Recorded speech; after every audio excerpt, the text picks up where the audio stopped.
Friends, how are you? Also I am fine. प्यारे बच्चों, हम लोग प्रतिदिन मॉर्निंग असेंबली में ईश्वर की आराधना कर रहे हैं ताकि हमारे अंदर स्पिरिचुअलिटी आ जाए, अध्यात्म आ जाए। और अध्यात्म आने का मतलब होता है कि हम डिसिप्लिन में रहें, ओबीडिएंट स्टूडेंट बन जाए, हमारे अंदर ऑनेस्टी आ जाए, हमारे अंदर रिस्पेक्ट की भावना आ जाए, हमारे अंदर कोऑपरेशन फीलिंग आ जाए, कोऑर्डिनेशन आ जाए। तो हम लोग इसलिए कर रहे हैं ना। और इसके साथ प्रतिदिन थॉट ऑफ द डे हो रहा है, मोटिवेशनल स्पीच हो रहा है। तो today I am going to deliver motivational speech. Topic is genius student. Topic is genius student. Genius student का मतलब प्रतिभाशाली विद्यार्थी। जीनियस स्टूडेंट का मतलब क्या हुआ? प्रतिभाशाली विद्यार्थी।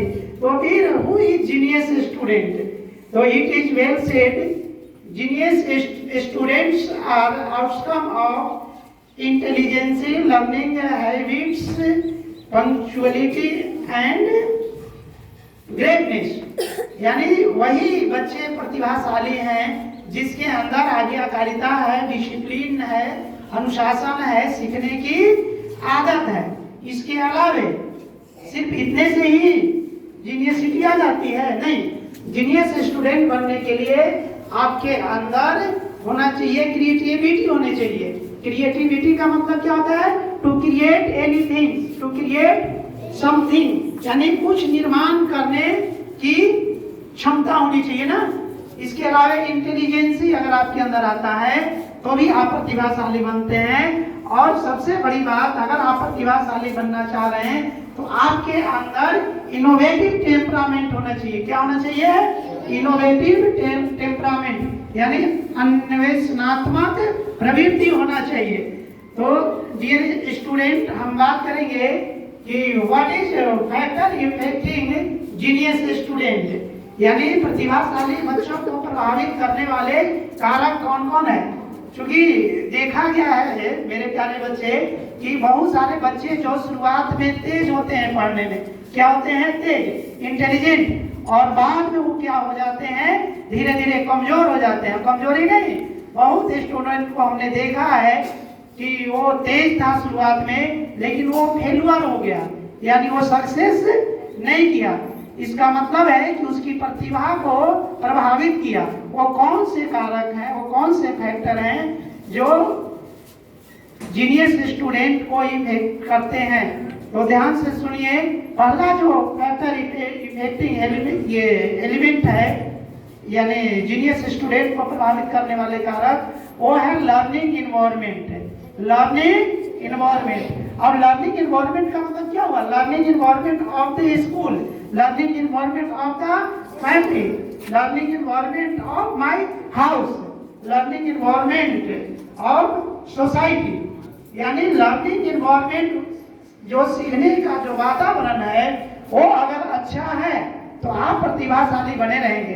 अब अगर इन्वायरमेंट, लर्निंग इन्वायरमेंट खराब हुआ, चाहे वह स्कूल का लर्निंग इन्वायरमेंट हो या फैमिली का या सोसाइटी का, तो आपके अंदर जो जीनियसिटी है, जो प्रतिभा है, वो धीरे धीरे डिक्रीज करने लगेगा, यानी उसका फॉल डाउन होना शुरू हो जाएगा, पतन हो जाएगा। इसीलिए हमने उदाहरण के लिए कहा कि बहुत सारे ऐसे बच्चे हैं जो शुरुआत में जीनियस थे और बाद में वो क्या हो गए?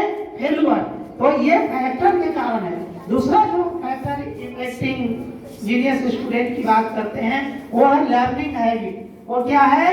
Learning habit. अगर आप प्रतिभाशाली हैं, नो डाउट आप प्रतिभाशाली स्टूडेंट है, लेकिन जो सीखने की आदत है वो आपके अंदर धीरे धीरे कम होते चला गया या सीखने की आदत समाप्त हो गई, तो आप प्रतिभाशाली बने रहेंगे? बोलिए, बने रहेंगे? नहीं। और तीसरा जो फैक्टर इफेक्टिंग जीनियस स्टूडेंट है वो डिसिप्लिन है, अनुशासन। अगर आप अनुशासन को तोड़ेंगे ना तो आपके अंदर से प्रतिभा धीरे धीरे क्या हो जाएगी? खत्म हो जाएगी। ओबीडियंसी है, यानी आज्ञाकारिता है। तो ये जो फैक्टर इफेक्टिंग है, इसको आप याद कर लीजिए और चूंकि चेतना शब्द की कॉपी बन गई है, उसमें आप लिख लीजिए ताकि आपको याद रहे कि अगर हम जीनियस स्टूडेंट हैं तो हमारे अंदर से प्रतिभा समाप्त ना हो जाए, इसलिए हम इन कारकों को ध्यान में रखेंगे। रखना है ना? देखिए, महात्मा गांधी के बारे में कहा जाता है शुरू में ये जीनियस स्टूडेंट नहीं थे, लेकिन बाद में क्या बन गए? एज वर्ल्ड सिटीजन, यानी ऐसी प्रतिभा आई कि विश्व नागरिक बन गए ना। तो बहुत से ऐसे उदाहरण है। आप देखिए एपीजे अब्दुल कलाम को पढ़ने के लिए पैसे नहीं थे, पेपर बेचते थे, लेकिन धीरे धीरे इनके अंदर डिसिप्लिन थी, ओबीडिएंट थे, लर्निंग हैबिट थी।